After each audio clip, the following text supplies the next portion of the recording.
प्रेक्षकांनो, यांनी सणासुदीचा चांगलाच तमाशा लावलाय. या बिचाऱ्या इंद्राताई रिक्वेस्ट करत असतात माधवीताईंना की हे बघ तिकडे जाऊन खोटी करू नको.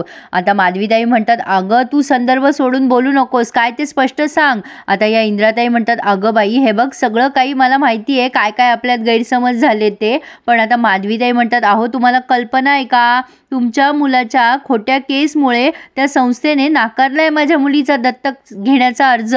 पण आता इंद्राताई म्हणतात माझी मुलगी, माझी नात माझ्या पोरापासून दूर झाली त्याचं तुला काही नाही. तुझ्या पोरीने एवढा मोठा तमाशा केला टीव्हीवर, माझ्या पोराची इज्जत काढली, माझ्या पोराचं काम गेलं, माझ्या पोराचा काळजाचा तुकडा गेला. म्हणजे ह्या दोघी एकमेकींचा हिशोब मांडताय प्रेक्षकांनो. इंद्राताई सांगतात की अगं तुझ्या पोरीला पश्चाताप होतोय म्हणून तुझी पोरगी माझ्या पोराची मदत करतेय, ते पाहुणे आलेत आणि ती मदत करते हे सगळं सांगते. माधवीताई हात जोडतात आणि म्हणतात धन्य आहात तुम्ही, ह्याच्यापेक्षा मोठं थोटा अंड मी माझ्या आयुष्यात बघितलेलं नाहीये. आता ह्या जातात, मी सांगतेच आता सगळ्यांना खरं. इंद्राताई म्हणतात ए बाई अगं असं करू नको, माझ्या पोराची इज्जत जाईल. अगं ते पाहुणे काय थोड्या वेळात निघून जातील, आपण आपली दुश्मनी विसरून जाऊ ग, ऐक ना ग माझं.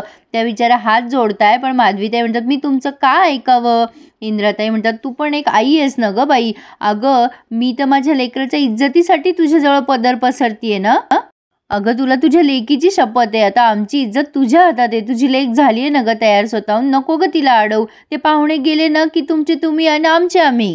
गे बाय माझे थांबशील ना ग, अगं थांबशील ना ग माझी बाई. त्या इतक्या छान प्रेमळपणे बोलल्यात प्रेक्षकांनो. पण आता माधवीताई जरा कन्फ्युजच झाल्यात, काय करावं. आता या सगळ्यांपासून अनभिज्ञ हे सगळे मात्र इकडे मस्त दिवाळी साजरी करतायत. इंद्राताई आता गैरसमज करून गेल्यात की माधवीताईंनी होकार दिलाय, पण आता माधवीताई कन्फ्यूज झाल्यात. त्या विचार करताय माझ्याच पोरांची शपथ घालते मला, चल हट काही गरज नाहीये. जेव्हा माझ्या मुक्ताचा साखरपुडा झाला तेव्हा सगळं जग हसत होतं आमच्यावर, तेव्हा हे कुठे गेले होते. आता या माधवीताईंच्या मनामध्ये बदला आलेला आहे प्रेक्षकांनो. आता त्या विचार करतात नाही नाही माझ्या मुक्ताच्या बाबतीत जे काही झालं ना त्याला ह्या पण जबाबदार आहेत, या खोटेपणाचा भागीदार मी माझ्या मुक्ताला नाही होऊ देणार, कधीच नाही. आता ही स्वाती विचारते काय ग मम्मी काय झालं, काही बोलली का ती 101 वाली. आता इंद्राताई उगाचच इथे येऊन फोक्या हाणतायत. अगं मी तिला बजावलं की काही मध्ये मध्ये बोलायचं नाही, गपचूप बसली, एक शब्द पण बोलली नाही ती. इंद्रा कोहली म्हणतात मला आवाज केला नाही तिनं माझ्या पुढे आणि तिथे जाऊन हात जोडत होत्या या. भारी मला इंद्राताईंचे कॅरेक्टर खूप आवडतं प्रेक्षकांनो. आता इकडे हा सागर आणि मुक्ता दोघं दिवाळी साजरा करताना हे बापू आणि पुरू बघतात आणि त्यांना खूप छान वाटतंय. पण बापू म्हणतात बघ ना रे पुरू, देव कधी कधी कशी गंमत करतो नाही आपली, अशा गोष्टी दाखवतो ना की असं वाटतं की ह्या गोष्टी खऱ्या घडल्या असत्या तर किती छान झालं असतं नाही. प्रेक्षकांनो बिचारे माणसं वेगळ्याच इमोशन्समध्ये असतात, पण बायका मात्र बदला मूडमध्ये. आता या माधवीताई एवढा तमाशा करतात तिथे. इंद्राताईंना खूप आनंद होत असतो सईला बघून. त्या म्हणत असतात बघ माझी फुलबाजी कशी तडातडा उडतीये आणि एकविरा आईचे आभार मानतात की सई दिवाळीला आली आहे. आता ते फुलबाज्या संपलेल्या असतात म्हणून इंद्राताई फुलबाज्या बघायला दुसरीकडे गेल्यात. थांबा थांबा मी आणते फुलबाज्या म्हणजे बहुतेक सुरसुरी म्हणतात हे. तर आता ही मिहिका त्या लकीशी काय एवढी गोड गोड बोलते मला कळतच नाहीये. ती त्या लकीला म्हणते हॅपी दिवाळी. तो लकी म्हणतो हो तुला सुद्धा, आणि लाडू देते लकीला आणि म्हणते अरे मावशीने बनवले खास. पण लकी म्हणतो ते लाडू बिडू राहू दे ग, चल आपण डान्स करूया. मिहिका त्याला डान्स करायला नाही म्हणते, पण लकी बळजबरी तिला ओढून नेतोय तिचा हात धरून. आणि हे सगळं तो मिहीर तिथे उघड्या डोळ्याने बघतोय. हा मिहीर पण जरासा घाबरटच दाखवलाय प्रेक्षकांनो. असो पण आता हे रेवती आणि रोहित दोघही जण खूप कौतुक करतात सागर मुक्ताचं की मी एवढ्या जणांना भेटले पण तुमच्यामध्ये ना एक अनसीन वाईब्स आहेत. म्हणजे बघ तुमचं ना असं काहीतरी छान स्वतःचं चालू असतं, त्याचमुळे ना तुम्ही एकत्र ना खूप गोड दिसता, अगदी मेड फॉर इच अदर. सागर आता मिहीरला आवाज देतोय, कारण आता यांना त्यांचं कौतुक सहन होत नाहीये. सागर मिहीरला विचारतो अरे यांची फ्लाईट डिले आहे का चेक कर बरं. मिहीर म्हणतो अरे डिले नाही आहे फ्लाईट, त्याला भरपूर वेळ आहे. आता सागर त्याच्यावरती डोळे दापवतोय, असं रागवतोय त्याला आणि म्हणतो अरे हो पण आज दिवाळी आहे ना, एअरपोर्टच्या रस्त्यावर खूप ट्रॅफिक असेल बरं. आता रोहित म्हणतो अगो हो खरंच आपल्याला निघायला हवं आता. बापू येतात आणि म्हणतात एवढ्या लवकर का निघालात तुम्ही, थांबा जरा वेळ. रोहित म्हणतो नाही आमची फ्लाईट आहे, आम्हाला निघावं लागेल. बापू म्हणतात हरकत नाहीये पण मिठाईचे बॉक्स आणि फराळ यांच्या गाडीत ठेव रे मिहीर जा. बापू म्हणतात पुढच्या वेळेला मोठा प्रोग्राम करू, पण जाण्याच्या आधी सगळ्यांना भेटून जा. आता सागर म्हणत असतो त्यांना फ्लाईट आहे, पण आता ते म्हणतात बरं बरं येतो आम्ही. आता इकडे इंद्राताई ते सुरसुरी आणायला एका खोलीत गेल्या. माधवीताई बघतायत, म्हणजे त्यांनी पाठलाग केला इंद्राताईचा आणि त्यांना तिथेच त्या खोलीमध्ये लॉक केलंय. आणि हे खरं तर त्यांनी करायला नको होतं, पण त्यांना सागरला जरा झापायचं आहे म्हणून त्या इंद्राताईंना लॉक करताय. इंद्राताई कदाचित या सगळ्यामध्ये अडसर ठरू शकतात ना. पण प्रेक्षकांनो, हे सगळं करताना मिहिरने त्यांना बघितलंय आणि तो विचार करतोय की ह्या इथे असं कोणाला लॉक करताय आतमध्ये. इंद्राताई दार वाजवत असतात, कोणीतरी दार उघडा रे, पण मिहिर तोपर्यंत तिथून निघून गेलेला असतो. आता मंजिरी माधवीताईंना अडवते आणि म्हणते अगं आई तू कुठे निघालीस. माधवीताई म्हणतात कुठे म्हणजे काय, अगं मुक्ताला थांबवायला नको. त्या सागरला ना चांगली सुनवतेच मी. एरवी मी विचार करते कशाला यांच्या नादी लागावं, पण हे आता डोक्यावरच बसलेत. आता ही मंजिरी म्हणते अगं मुक्ताशी बोल, ती सामील आहे या सगळ्यामध्ये. माधवीताई म्हणतात ती भोळी आहे, तिला काही अक्कल नाहीये. त्या सईचं नाव घेतलं ना की ती धावतच सुटते. त्या सागरला हे सगळं बरोबर माहिती आहे, ह्या सगळ्या गोष्टीचा ना तो गैरफायदा घेत असेल. आता नाही ऐकणार मी. आता मंजिरीला प्रश्नच पडला, आता काय करावं, हिला कसं समजवावं. इकडे या इंद्राताईंचा जीव गुदमरायला लागतो. त्या सारख्या ओरडत असतात कोणी आहे का. आता मंजिरीने पटकन वेळ साधून तिच्या वडिलांना हे सगळं सांगितलंय. अरे देवा, आता पुरूंना टेन्शनच आलंय. पण प्रेक्षकांनो हा सस्पेन्स खूप भारी दाखवला त्यांनी आणि माधवीताई पण बोल्या फार भारी. प्रेक्षकांनो अमेझिंग ॲक्टिंग केली आहे. डिटेल ऐकायचं असेल तर थोडासाही व्हिडिओ स्किप करू नका.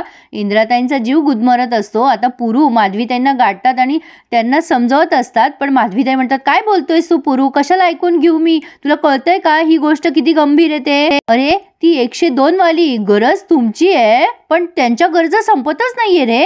त्यांनी नेहमी आप ठेवावा, पण नाही ॲटिट्यूड दाखवता नेहमी. मुक्ता चुकीची आहे, मुलगी चुकीची आहे तुमची, सतत हे बोलत असतात आपल्याला. आज ते माझ्या मुलीला वेडावाकड्या गोष्टी करायला लावतायत पुरू. नाही मी नाही सहन करणार.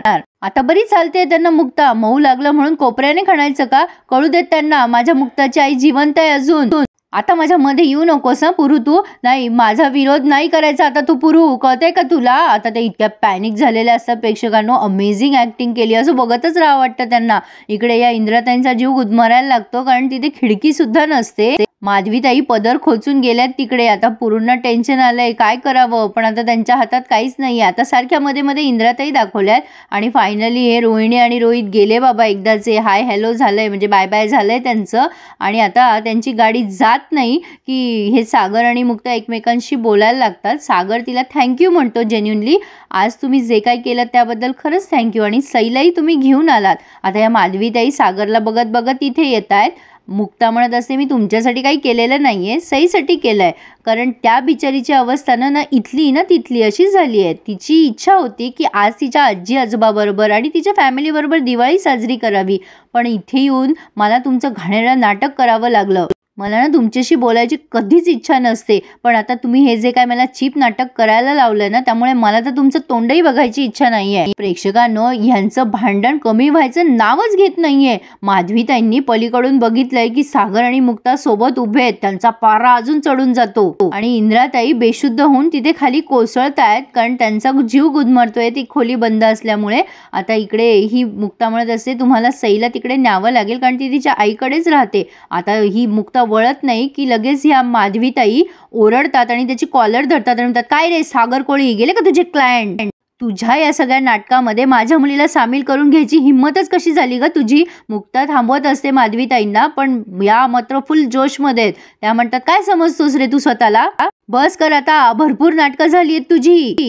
इथे जमलेल्या प्रत्येकाला ना कळलंच पाहिजे तू कसा आहेस, स्वार्थी माणूस आहेस तू, एक नंबरचा लबाड. तुझ्या ऑफिसचं कॉन्ट्रॅक्ट मिळवून घेण्यासाठी तू माझ्या मुलीचा वापर केलास. मुक्ताला कळतच नाहीये तिच्या आईला कसं समजवावं. माधवीताई म्हणतात काय केलंस तू, अरे काय बोलला होतास तू माझ्या मुलीला. माझ्याशी लग्न करायचा विचार जरी तुझ्या मनात आला तर आरशात जाऊन तोंड बघ. अरे माझ्या मुलीची लायकी काढली होतीस रे तू, एकदा नाही दोनदा नाही पुन्हा पुन्हा, अरे किती वेळेला. आणि ह्या मुलीला तू खोटी बायको बनून इथे उभा होतास, इतक्या खालच्या थराला गेलास रे तू. हा तुझा खरा चेहरा आहे, स्वार्थी मतलबी ढोंगी आणि लबाड.